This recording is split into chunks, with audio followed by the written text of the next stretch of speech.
This chilling incident occurred 11 years ago, when I was just 16 years old. Even now, it sends shivers down my spine. I've ventured into some rather questionable camping spots and collected my fair share of inexplicable stories, but this particular experience remains etched in my memory. My stepfather, Rob, and I had a tradition during high school holidays in Queensland where we would embark on camping trips, a sort of guy's getaway. Sadly, Rob has since passed away, but he was always enthusiastic about introducing me to the outdoors, teaching me survival skills, and sharing his bush knowledge, which I still cherish.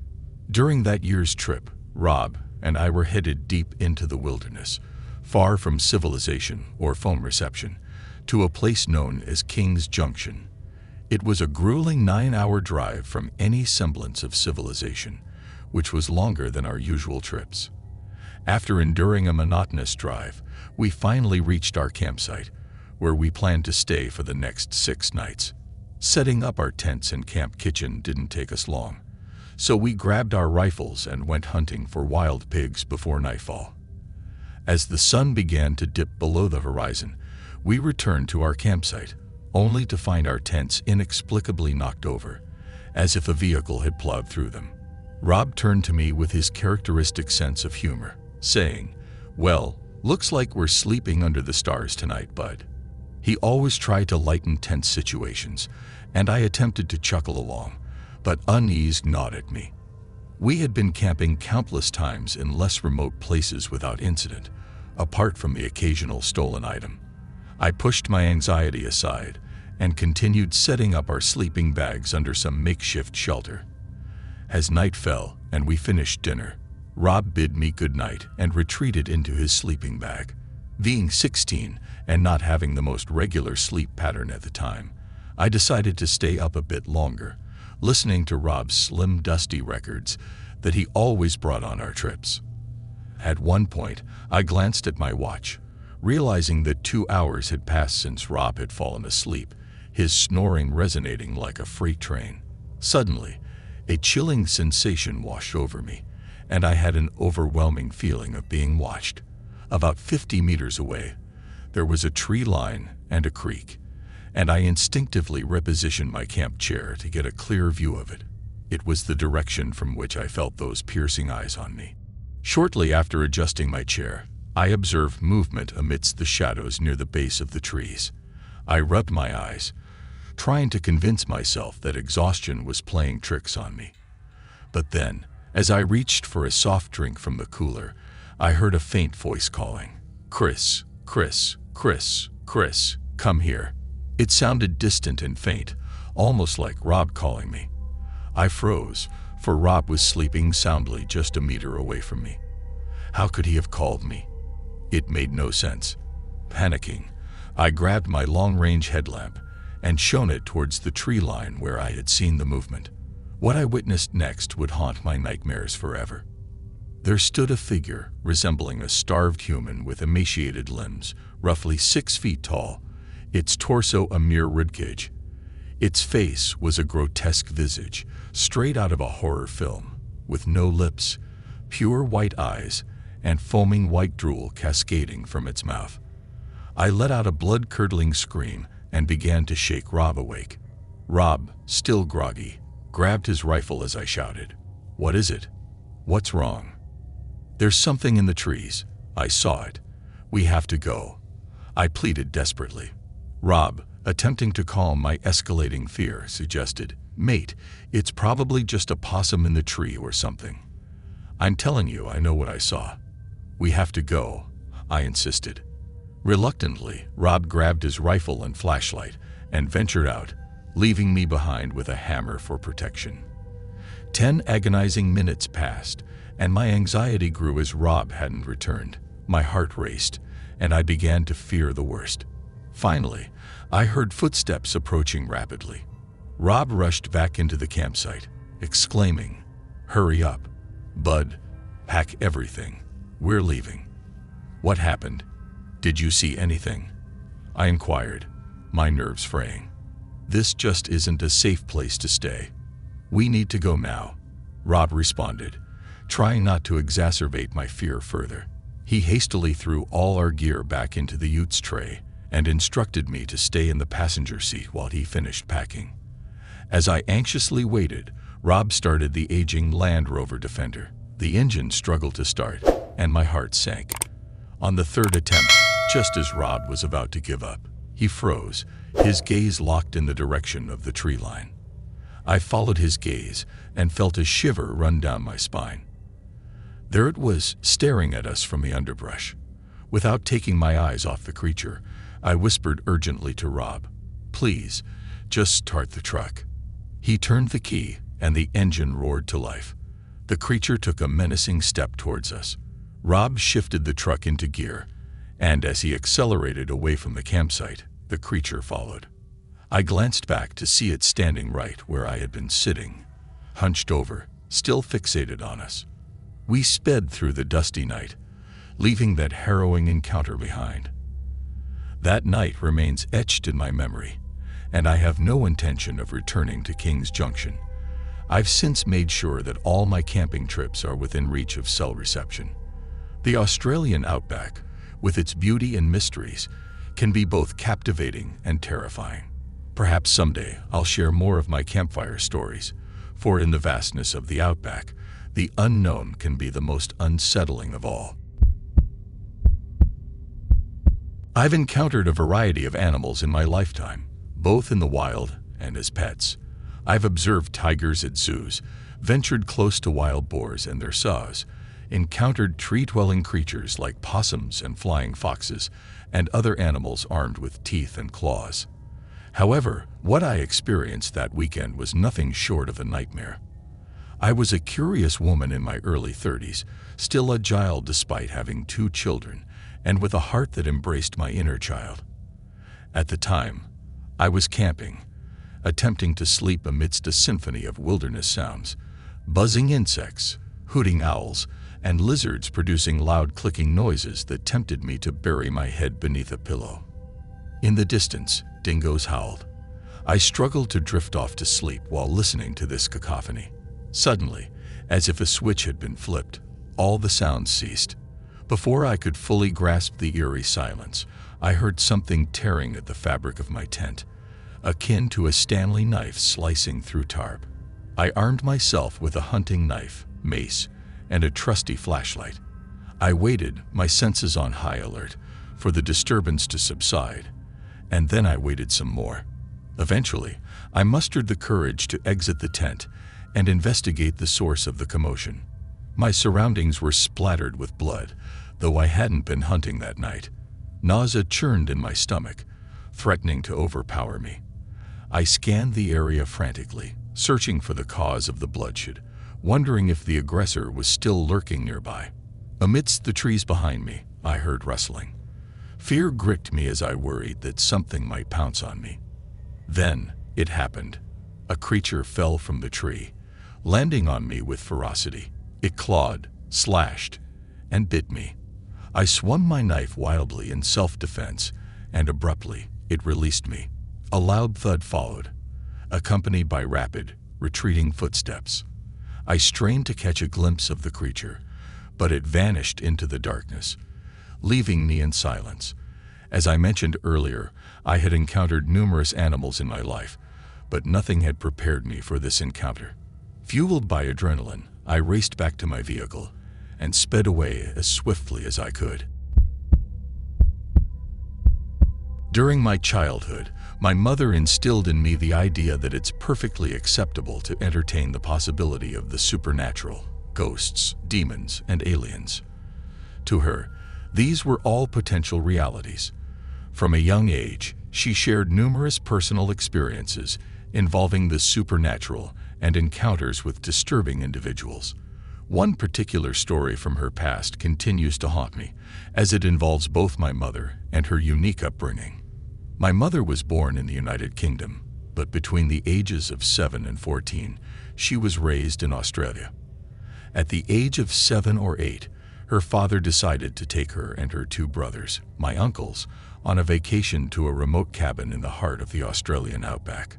To truly understand the isolation of this place, one must grasp the fact that there was not a soul for miles around. The property featured a solitary lake and only a scattering of trees, with a bridge gracefully arcing over the water. Their plan was to stay there for a couple of weeks, but by the end of this tale, you'll understand why they didn't last more than 10 days. The initial days of their holiday passed without any extraordinary incidents. However, my mother couldn't shake the feeling that something was profoundly amiss with the cabin's owner, whom I'll simply refer to as the owner. This owner, it seemed, had an uncanny interest in my mother and her brothers. He persistently asked them increasingly personal and inappropriate questions as the days wore on. Although these inquiries made my mother uncomfortable, she had been raised to be polite, so she usually responded with a smile. After all, she was merely 7 or 8 years old at the time. It's important to note that her father was usually somewhere on the property, ensuring the safety of his children. He trusted the owner, considering him a close friend, and thus saw no issue with leaving his kids in his care. This was the 1960s, and parenting was a different world back then. As time passed, the owner's behavior grew progressively more unsettling in my mother's eyes. While he treated her brothers well, he seemed to develop an unnerving fondness for my mother. She was barely 8 years old, while he was a grown man. His comments towards her became increasingly disturbing, and naturally, my mother began to fear him. She wanted to confide in her father about it, but she was afraid he would dismiss her concerns as mere childish imaginings. Then, one ominous night, her fears became a terrifying reality. While her father was in the bathroom preparing for bed, and her brothers were already tucked in, the owner cornered my mother in the dimly lit hallway. He firmly grasped her arm and delivered a chilling ultimatum. "Meet me on the lake bridge at midnight tonight. If you tell anyone, especially your daddy, your brothers won't live to see the sunrise." My mother later told me that it was the first time she had ever been paralyzed by fear. She had no idea what to do or say, so she simply nodded, tears welling up in her eyes, and fled to her shared bedroom with her brothers. As midnight drew nearer, my mother found it impossible to sleep. The moonlight, streaming through the windows in front of their beds, was her sole source of illumination. She couldn't provide many details about the room's appearance, but she distinctly remembered a large clock on the wall, ticking and talking away. She couldn't tear her gaze from it. Fear consumed her as she contemplated the possible outcomes. What would happen if she didn't go? Or, even more terrifying, what might transpire if she did? It was at that moment that my mother's eyes fixed on something she had only ever encountered in stories. A shadowy figure stood at the foot of her bed. For a fleeting instant, she thought it might be the owner, but she quickly realized it couldn't be, as she could see the window behind the figure. She couldn't discern whether this shadowy presence resembled a man or a woman, only that it was there, and it filled her with dread. With only minutes remaining until midnight, the shadowy figure began to approach her bed. My mother pulled her duvet up to just below her eyes, paralyzed with fear. It never even occurred to her to cry out for her sleeping brothers in the same room. She sat there, trembling as the figure drew closer. Then, with a hushed voice that seemed to emanate from the shadow itself, it spoke to her, "Don't go." As the clock struck midnight, the figure transformed into a swirling, smoky mass of shadow that circled her bed faster and faster. It repeated the same chilling words over and over as it raced around her bed in an endless loop. My mother, like any scared child, pulled the covers over her head and remained there until it finally ceased. She didn't budge throughout the night. She never ventured out to meet the owner. The first light of dawn brought my mother the courage to emerge from beneath her duvet. She hadn't slept a wink all night, but she knew she wasn't imagining things. With morning's arrival and the sound of her brothers quietly snoring, she bolted from her bed to her father's room, desperate to awaken him. She recounted everything: the owner's disturbing behavior, the midnight rendezvous request, and even the shadowy figure that had prevented her from leaving the room. She didn't care if she sounded irrational. All that mattered was her overwhelming terror and her need for her father. Fortunately, her father needed no further persuasion. He believed her implicitly. That was the kind of father he was, without a shadow of doubt, pun intended, he took her back to her bedroom, where her brothers were now awake. He didn't mention the shadowy figure. Instead, he asked her brothers about the owner's conduct, and they corroborated everything my mother had said. That morning, her father remained by their side, assisting them in packing their belongings and swiftly departing from the cabin. They didn't even say goodbye. Once they returned home, my mother's father contacted the police to report what had transpired, excluding the supernatural elements, of course. The authorities insisted on investigating the owner for the safety of his family, leading to an arrest. As it turned out, the owner of that cabin, the man who had pretended to be friends with my mother's father, had a dark history. He had already been convicted of heinous crimes against children and was, in fact, a fugitive on the run for years. His name and photograph appeared in the newspaper the following week. The police commended my grandfather for his daughter's wise decision not to meet the man on that bridge. As my mother grew older, she often reflected on that holiday. She realized that if the shadowy figure hadn't appeared in her room that night, scaring her into staying put, she might never have left the Australian outback alive. This incident occurred a few months ago, as of my current writing. My buddy and I embarked on a camping and fishing excursion to Big Hill Pond in Tennessee. It had been ages since we'd hung out, so we decided to make it a weekend getaway. On a Thursday morning, I packed my backpack, grabbed some drinks, bid farewell to my wife, and loaded all my gear into my buddy's truck. During the entire journey, we shared jokes about ghost stories and supposed paranormal events we'd encountered, playfully competing to determine whose was the most terrifying. Upon reaching the campsite, we discovered that we were the sole occupants of that section of the park. We promptly set up our tent and went fishing, staying out until around 7:30 to 8 p.m. On our return to the campsite, we engaged in lighthearted banter and laughter. As we prepared to cook the bass we'd caught, a stranger suddenly appeared. He inquired about our meal, and I informed him that we were preparing some bass. I invited him to join us for food and drinks, as the man appeared weary, likely from jogging along the campsite's jogging trail, a common occurrence. He accepted our offer, and we enjoyed our meal together. Before leaving, he stood up, expressed his gratitude for the hospitality, and remarked, "You don't find much of that anymore." My buddy, trying to inject humor, quipped, "Don't let a Wendigo get you, bro." The man turned to him, his eyes wide, and sternly cautioned, "You should never say that name, never joke about that thing," before briskly walking away. My friend and I burst into laughter at his reaction. Around 10:30 p.m., we began cleaning up. I retired to my tent, while my buddy decided to stay up a bit longer. The soothing sounds of the woods quickly lulled me to sleep. Sometime during the night, I awoke to shuffling noises around my tent. Initially startled, I recalled my friend's intent to scare me and assumed he was responsible. I playfully tapped the side of the tent and yelled, "Dude, knock it off before I use you for bait tomorrow." The noise ceased immediately, and I chuckled before rolling over. In jest, I said, "Guess you're scared of me, huh?" Shortly afterward, I heard the shuffling noises resume, retreating towards the woods just behind the tent. I opened my eyes and sat up abruptly, alarmed.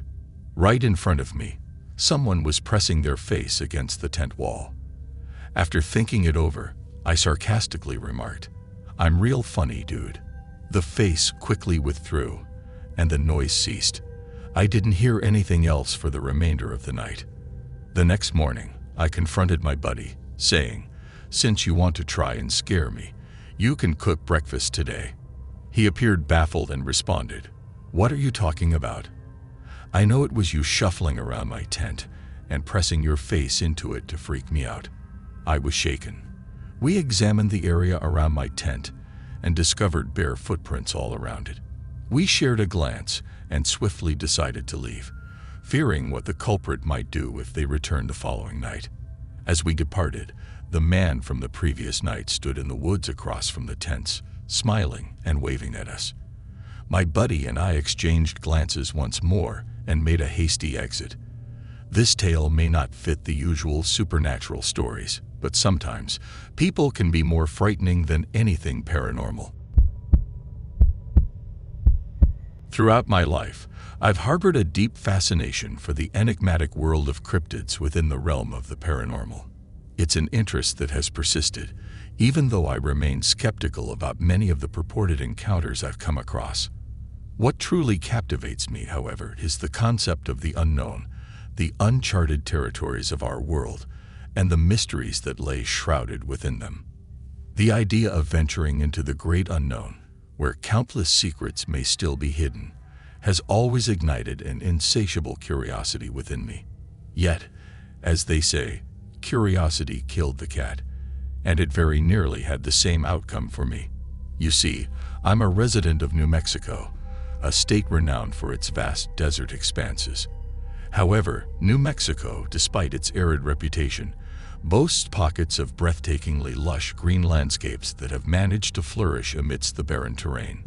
Personally, I derive immense joy from exploring and hiking along the myriad of nature trails that crisscross this diverse state.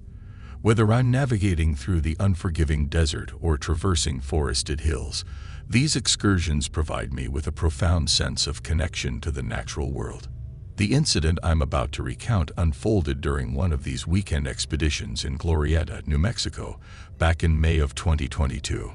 Armed with my trusty camper, I had set my sights on uncovering the secrets hidden within the pristine wilderness of Glorietta.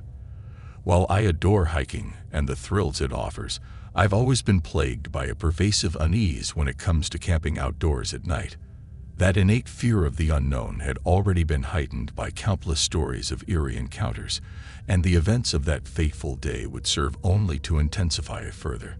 The first day of my hiking journey had taken me through a trail that led me to rolling hills, dense thickets of trees, and serene meadows. It was a relatively mild path, but the overhanging branches and dense undergrowth contributed to a sense of claustrophobia as I made my way through Glorietta's wooded expanse. Yet, on this particular day, I was gripped by a desire to gain a panoramic perspective of the area. So, at a key trail intersection, I veered to the right, embarking on a more rugged and challenging path. This new trail was a stark departure from the previous day's gentle terrain. It took me on a perilous journey, with sections of the path deteriorating beneath my feet, forcing me to navigate around colossal boulders, some partially submerged in a pond left in the wake of a recent storm.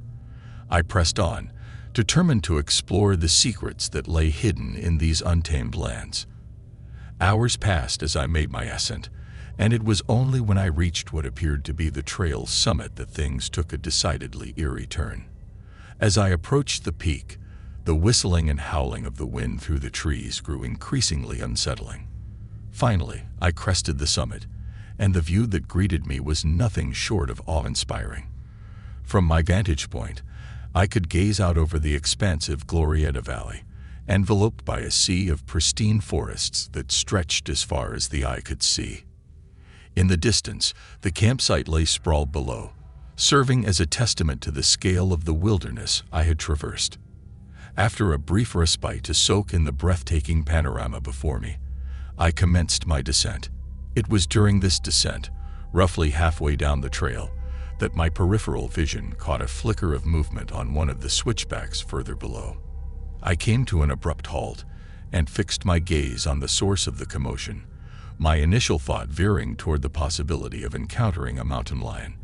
However, to my relief, it turned out to be a deer. With my guard lowered, I was on the cusp of continuing my journey when an earth-shattering crack resonated from the direction of the deer. My senses went into overdrive, and I witnessed an incomprehensible spectacle. An enormous creature descended from a towering tree, plummeting onto the hapless deer.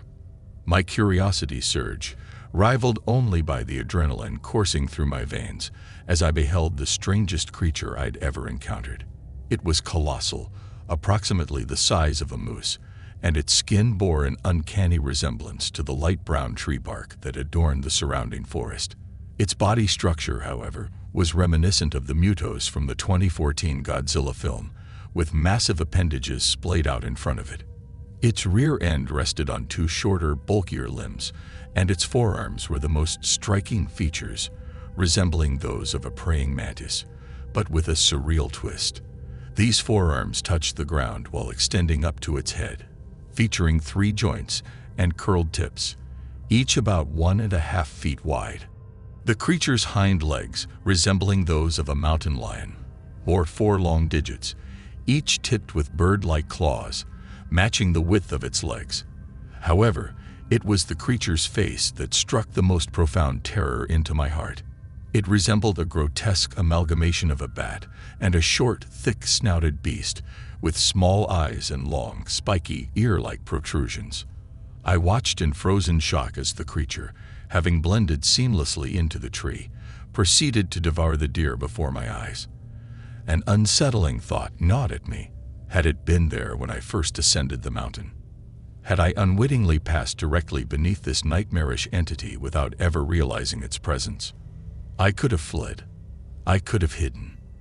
But a morbid fascination compelled me to remain, to observe the unfolding of this unnatural tableau. In that moment, it seemed that my best chance of survival lay in remaining absolutely still, for any sudden movement might draw the creature's attention. The creature eventually turned its attention toward a nearby tree, presumably the one from which it had descended. With one of its bird-like hind claws, it grasped the deer's lifeless body. Utilizing its massive front appendages, it commenced a slow, deliberate climb up the tree, mirroring the movements of a sloth, inching up the trunk one arm at a time. After approximately 30 seconds, it reached a significant branch, situated high above and roughly 3 stories from the forest floor. There, it hung upside down, clutching the deer securely with its claws, its abdomen showcasing astonishing strength as it maintained its grip. I couldn't avert my gaze from this surreal spectacle, even as the creature consumed not only the flesh, but also the bones of the unfortunate deer. When it finished, there remained virtually nothing of the creature's carcass. With eerie grace, the creature repositioned itself, gripping the branch like a sloth. Its skin remained uncannily camouflage, rendering it nearly invisible, even though I knew it was there. Its head remained tucked against the branch, seemingly watching and waiting, much like myself. Approximately 15 minutes passed, and I began to contemplate whether the creature had fallen into slumber after its macabre meal. But I dared not take the risk of continuing my path beneath it. Instead, I formulated a plan. I would slowly lower myself to the forest floor, then retreat up the trail. Once at the summit, I would navigate through the undergrowth and wilderness, heading in the direction of the campsite, visible in the distance. With utmost caution, I began executing my plan. I inched downward, making sure to avoid any sudden or jerky movements. For what felt like an eternity, I painstakingly descended the hill, constantly vigilant.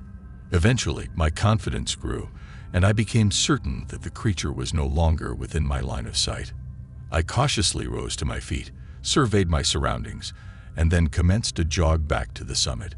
My years as an avid jogger and hiker, coupled with my past experience running in high school and college, bestowed me with a measure of endurance that proved invaluable in that moment. The mountain, unlike the stereotypical pointed peaks, featured a rounded top. It stood roughly 1,000 feet higher than the campsite. The descent became progressively more treacherous, but my determination remained unyielding. By the time I safely reached my camper, the clock read approximately 6 in the evening. Still rattled by the encounter, I made a swift decision to cut my weekend short and return home without looking back. To this day, I remain unable to identify the creature I encountered in Glorietta, yet it continues to occupy my thoughts, an enigma that refuses to be unraveled. The urge to return to that remote wilderness, to seek out the creature and capture it in photographs, gnaws at me. However, I have resolved that if I ever embark on such an expedition again, I will not go alone. From now on, I make sure to carry a concealed firearm, a last line of defense in the unforgiving wilds. In closing, let my experience serve as a cautionary tale to fellow adventurers. When venturing into the heart of the forest, always exercise caution. While tales of strange creatures and unsettling sounds may unnerve you, they at least provide a warning, allowing you precious moments to react. Yet, when the forest's silence is shattered by the cacophonous breakage of branches and the ominous rush of air, preceding a monstrous presence descending upon you, there is no time for reaction, only the stark reality of imminent danger. So, stay safe out there, fellow explorers, and may your hiking adventures always be filled with joy and wonder.